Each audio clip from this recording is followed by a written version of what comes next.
So, hello everybody. My name is Aviram Shemen, and I'm a PhD candidate here at Bar-Ilan University, and also part of the Nitzotzot program. I study international relations, but my training is in engineering. I studied aerospace engineering and then systems engineering. And lately I did another MA in international relations, and now I'm writing my PhD. So I'm going to speak about big data in social science. I'm going to give a broad picture of the subject and I'm not going to get deep into specific issues, just speaking broadly. Okay, so I'm going to speak about the goals, the traditional goals of the social inquiry, what happened after or during the era of big data. Then I'm going to discuss a little bit of explanation versus prediction. And then I'm going to discuss what are predictions in social systems and if they're possible. And then I'm going to get to decision making. And then I'm going to claim that decision making requires theory and we cannot rely only on predictions. And then I'm going to discuss a little bit about the future of social science and big data. Okay, so the first third of the presentation I'm going to go through quickly because it's basics. So the basic goal of social inquiry is making inferences about a population from available data, and we do it by two inferential goals. The first is description and the second is explanation. And traditionally, prediction is not part of social sciences, of the social science. Okay, so description is giving a general picture of the data in terms of capturing the structure of the data in a compact manner or generating some summary statistics about the data. The most basic example that I can give about this kind of goal is censuses or surveys. For example, this is a survey that the BBC does, I think, every year. And they ask specific states about what their attitude about other states and how do they see them, if they contribute positively to the global system or negatively.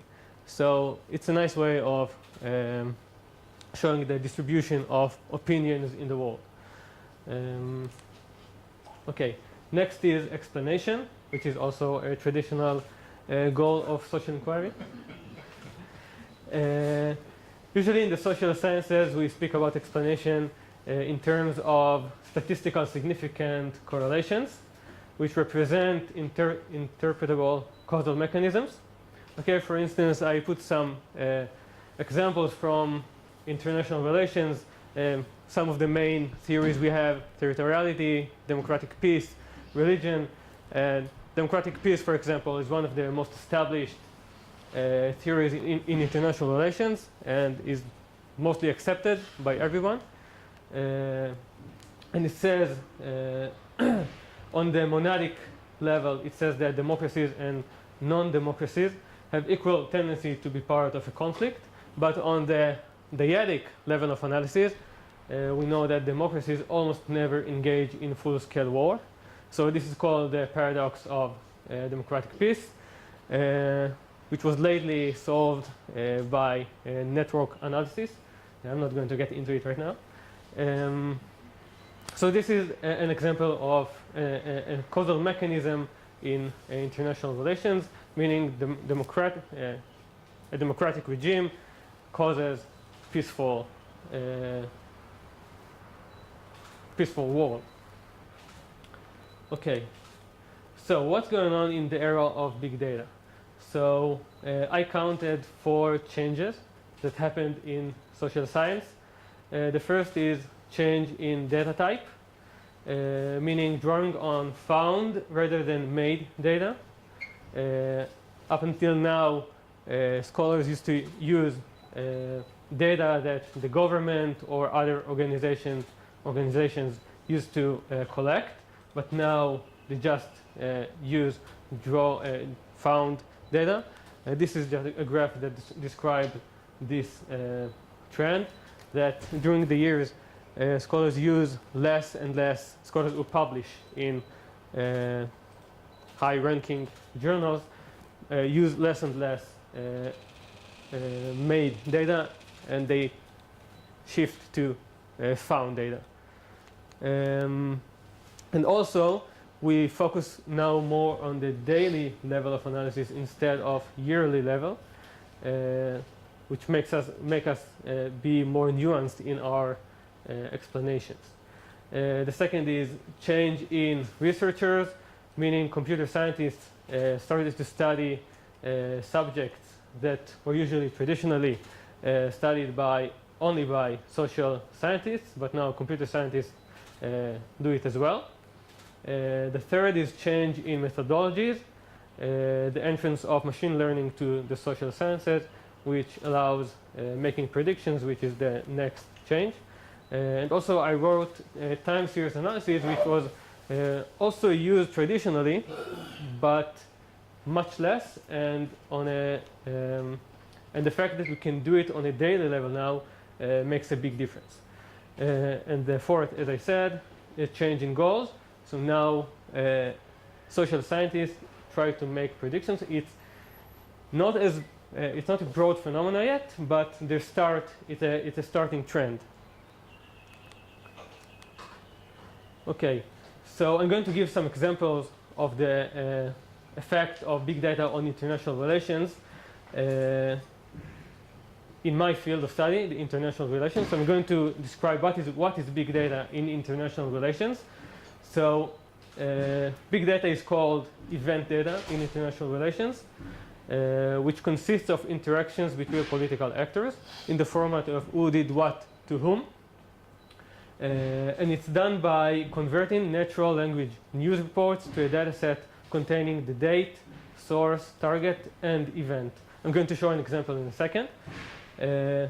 Usually, in the past, this trend started in the 60s in the United States by two scholars called McClelland and Charles McClelland and Edward Azar, which is a Lebanese scholar who moved to the United States. And they said that we should start collecting events on a daily basis because this is the most fundamental building blocks of international relations. So they manually read newspapers, or the students did it for them, read newspapers and extracted events, organized them chronologically, and built huge data sets. But now, since the 90s, we political scientists do it by computers. The first who did it was a scholar called Philip Schrodet from Kansas. His project was called the CADS project, Kansas Event Data System, which coded automatically news reports from Reuters. But since then, it spread, and there are a lot of projects who do that. And the coding is done according to basic behavior schemes. I'm going to show an example. This is my data set. In my MA, I created a data set. I call it Aryeh, meaning lion in Hebrew, which describes events in the Arab-Israeli conflict. As you can see here, this column is the publication date of the article. This is the source. I usually use the New York Times. This is the occurrence date of the event. This is the headline. This is a description of the event. This is the dyad in which the event took place. This is the actor that acted the action. And here you can see two codes that each event gets according to these schemes. I'm going to talk about this one because it's the more important one. So here we can see a list of general actions that political actors can do. It was broadened since then, but these are the basics. You can see 18 categories. The first is a seed, and it goes to attack. Okay, so I'm coding each event according to this scheme. scheme and creating a time series of events. So this is part of my results from my study. This is an example of a description of international relations. So on the left, you can see a graph of my raw data of interactions between actors in the Israel-Syria dyad. On the y-axis is the 18 categories of action. You can see how they're connected to each other. It looks very random, but when you screen out high frequencies, you get this graph, which shows some kind of cyclicities, which I found. Read the scale. What sort of is the one period of that thing roughly? Which scale? I can't read the horizontal scale. On the right, what's sort of the time scale from one peak to the next, roughly? Okay, I don't remember. It's 50. 50. Yeah, it's not exactly time. I don't want to get into it, but it represents time. But there were days in which I didn't have any actions, so I screened them out. So it's an axis that describes, I call it action days, like the connection between days in which actions took place. Okay, so you can see some cyclicities here, but I think a more interesting result that I got is this. How do you say it? I compared state actors and non-state actors. So how did I do it? I took the time series for the Israel-Syria. I had other dyads too. Israel-Syria dyad and Israel-Palestinians dyad. This one is between the years 1947 to 1962. This one is 1947 to 1962 as well. This one is for another time period. I don't have a parallel state-state dyad because they were not so active in the 2000s. In the 2000s, we have only conflict between Israel and NSAs, non-state actors, and not Israel and other state actors. So I brought it only for comparison. So we can see I calculated the autocorrelation function. And as you can see, very clearly that you can see cycles, meaning that there is some kind of determinism or pseudo-determinism in the system. And on the bottom, you can see that there's some cyclicities in the beginning, but they decay very rapidly, indicating that there's no determinism in the system. But other results show that there is some determinism also in state NSA dyad. So why is this important? Because a basic assumption in international relations is that NSAs, non-state actors, are sovereignty-free entities, meaning that they are more free to act and there are less regularities and less rules. And I think this shows it because states are more deterministic or pseudo-deterministics. Okay, so this is another example of description. This is an example of explanation. This is not mine.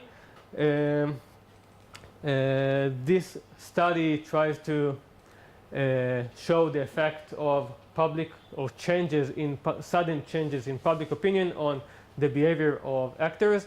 And here you can see, I'm not going to get into all the details because I don't have time, but here you can see that P2I meaning Palestinians to Israel and I2P is Israel to Palestinians. Here you can see that when there is a shock, by a shock they mean a positive change in attitude in the public opinion. This is JPI is Jewish, don't remember, it's the Jewish Public Opinion Index. So it shows how the Jews in Israel, what's their attitude toward peace with the Palestinians. So when the attitude becomes more positive, like they become more for peace with the Palestinians, you can see that the Palestinians show negative. The response is negative, meaning they become more confrontational. But on the other end, when the Palestinians become positive, Israel becomes positive as well, meaning they show more cooperative responses. So this is the third example.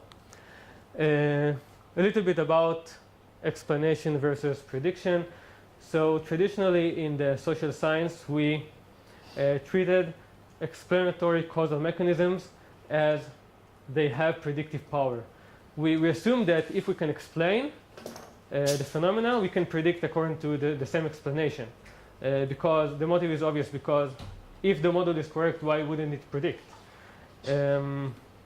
So that assumption gave us led us to, or led scholars to think that they don't need to predict. And this is it's not a right assumption, because, as you know, a finite number of measurements have infinite number of explanations. Like if you have a set of data, you can a finite set of data, you can fit an infinite number of polynomials to this data.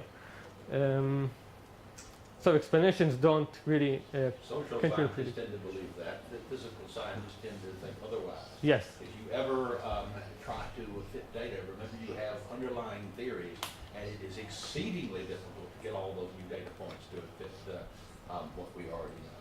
Theoretically, So, you can fit each polynomial to each data, but we never start with polynomials. I know. We have an underlying theory which gives us different curves. I know. And no one believes in polynomials fitting that. I agree. But I'm just saying that you can give infinite number of explanations. Some are better, some are worse, and you can screen them, but in general, you can give a lot of explanations. Okay, so on the other hand, predictions were considered by social scientists as unscientific, as they are not accompanied with theory. Okay, but we know that explanation and prediction are different. Don't want to get into all of it, but in general, when we explain, we set a priori some constructs or components that we think that are going to explain the phenomena, and then try to find significant statistical correlations. But with predictions, we don't assume anything in advance. Like when using the machine learning, we let the data tell us the story, or the prediction to emerge from the data by itself.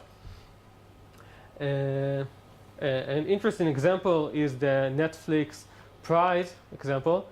If you know that, Netflix offered a prize to a team who can make her predictions of which movies each customer would like to see by 10%. Some team won at the end, but one of their conclusions was that explanatory factors did not contribute to prediction power. So I think it's a very interesting result. Okay, so prediction in social systems. Why wouldn't we be able to predict the behavior of social systems? So first, I saw some scholars write that because of the complexity of the social system, but I think it's not enough. The other reason is that social systems are ill-defined, meaning they're changing all the time. They're talking in terms of the state. The state space. Their transition metrics might be probabilistic and not known exact, and the list of variables in the state vector might change, and the probabilities in the transition metrics might change as well. However, we know, this is a claim by Morey, he wrote a really good essay about it. We know that humans do frequently know how to predict actions in this kind of systems, and they also manage to control them. An interesting experiment that I saw is that its results are that they took 171 foreign policy experts, including journalists and officials from the government and scholars, and they were asked to predict political events in the range of 1 to 5 years in the future. And the results were that 64% of the predictions were correct. So this is regarding long-term predictions, but we assume that short-term predictions are going to be more accurate. And one of the reasons why we can make these predictions is what's called standard operating procedures, meaning that organizations during the time they establish some kind of regularities, which those we can measure and predict. But maybe also we will be able in the future to predict changes in regularities, the regularities of the changes of regularities. But that's far.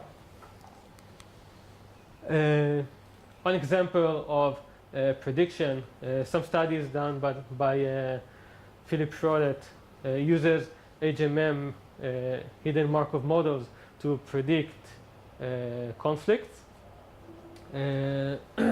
HMM is a sequence comparison method widely used in computerized speech recognition, which is efficient at generalizing a set of sequences observed in a noisy environment. And like when scholars try to recognize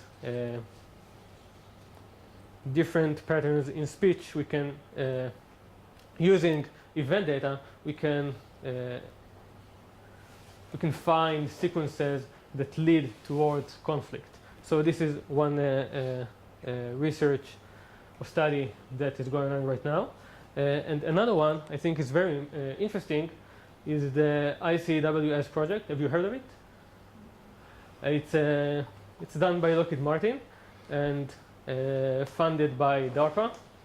The goal of the project is to automatically monitor, assess, and forecast national, subnational, and international instabilities that could affect U.S. national security interests and inform decisions on how to allocate diplomatic, information, military, and economic resources to mitigate them. They try to predict political events, specifically ones that cause instabilities, which are listed down here. Rebellion, insurgency, domestic political crisis, ethnic, religious violence, and international crises. I'm not going to get into the definition of each of them, but they combine explanatory methods and machine learning prediction methods. They combine them together as they found that the combination is better than just using machine learning. And also because they didn't get to this stage yet, but they intend on not only predicting, but giving advice to decision makers on how to act upon those predictions, how to control the political system. This will change the prediction, of course. Yeah. This will affect the prediction. Yeah. So these are the results of a study they made using this system in 2010, which shows their accuracy. They defined some 3 accuracy measurements, but in general you can see that they predict really good. What they did is these results are between the years, predictions in the years 2005 to 2006. They divided these 2 years into 8 quarters, and they predict a quarter in advance, quarter of a year in advance. So each prediction is for the next quarter. Let's just ask a question. So is the prediction based upon the patterns of previous events? Yeah. Like the sequences or separations of those events? Or Yeah. is it like the pattern of a single event? So I can imagine it's like an earthquake. So an earthquake, you do get a bit of a leading edge. Mm-hmm. Are you looking at sort of the leading edge up to something? Or is it the sort of the regularities of these events? So regarding this project, I don't really know, because most of it is secret, because it's a U.S. Government-funded project, but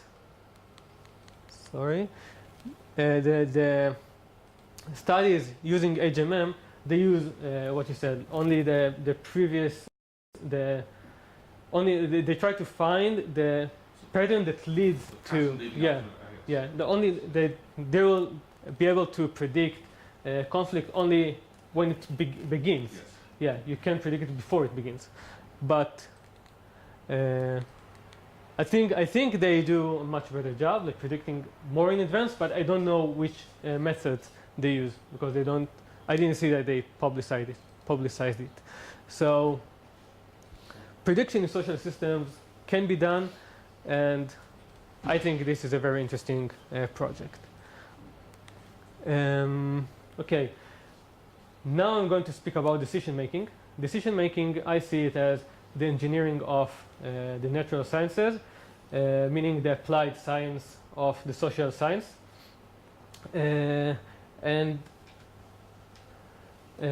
Explanations without predictive power are not practical. They cannot be used by decision makers, because if you don't know what's going to happen in the future, you can't act upon it. And on the other hand, predictions without theory are not usable by decision makers, because if you don't know the causal mechanisms, you cannot know which policy to choose. So I'm going to give some examples. I'm not sure. Yeah. Is that necessarily correct? So, I mean, lots of politicians may not understand what happens when you switch a light switch on. Light appears, they may not understand the theory. So, if you make predictions and you've got a good track record of making predictions, is that enough to get it taken seriously? I didn't understand. Okay. Let's say you make predictions and you are a respected social scientist who has a history of making good predictions, then might your predictions be taken seriously by decision makers? You're correct. I showed the study with 171 experts that they can predict. Yes. I'm talking about, let's talk about decision makers who are not experienced. Okay, right. Okay? So if you want to build a machine that can help you make decisions, you need to be able to explain in order to give advice to an unexperienced decision maker. Okay? Because if the decision maker is experienced, he can substitute the machine. Right. Okay, so some examples for what I'm saying is eBay. They had a study about they try to predict sales, and it's עוד, כן, אחד לפני האחרון. אני עושה את זה מהר. They try to predict sales by how many clicks they got on ads on different websites, and they found that it's a really good predictor, as consumers typically purchase right after clicking. But a following study that they did, or someone else did for them, revealed that it's not a really good explanation, because most of the people who clicked on the ads were about to purchase anyway on eBay, so they didn't purchase because of the ads. So if a decision maker would have made a decision according to this prediction, it would lose money. Another example is hotel prices. You know that prices are good predictors for occupancy, but if a hotel owner would raise his prices by 5%, he won't increase his occupancy. It would be the otherwise. So if you don't know the causal mechanisms, you can't really make good decisions. And I think it's more than that. It's because you rely on past data. If you want to try a new policy, you can never know what will be the effect of this new policy unless it's already in the data, and it's not in the data. So you're going to need causal mechanisms to understand the causal mechanisms in order to choose right policies. And this is the last slide. So how do I see the future of social science regarding big data. I think that predictions and explanations are going to be combined. They have to be combined. Predictions will test the relevance of existing theories in terms of prediction-driven explanations, and they're going to be to give a measurement of explanatory power. And also, they're going to set the level of, they're going to tell us how predictive a system is and help us to find new causal mechanisms in order to reach this level of predictivity. You know what I mean? To reach this level of predictiveness, maybe, using causal mechanisms. So it's going to help us find new causal mechanisms. So if we heard that big data is the end of theory, I think that in social science, at least for now, it's only the beginning. And we're going to find more theories using big data. Beautiful. Thank you.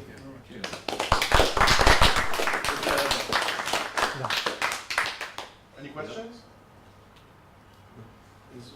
Okay, so let's continue with our next presenter. Justin.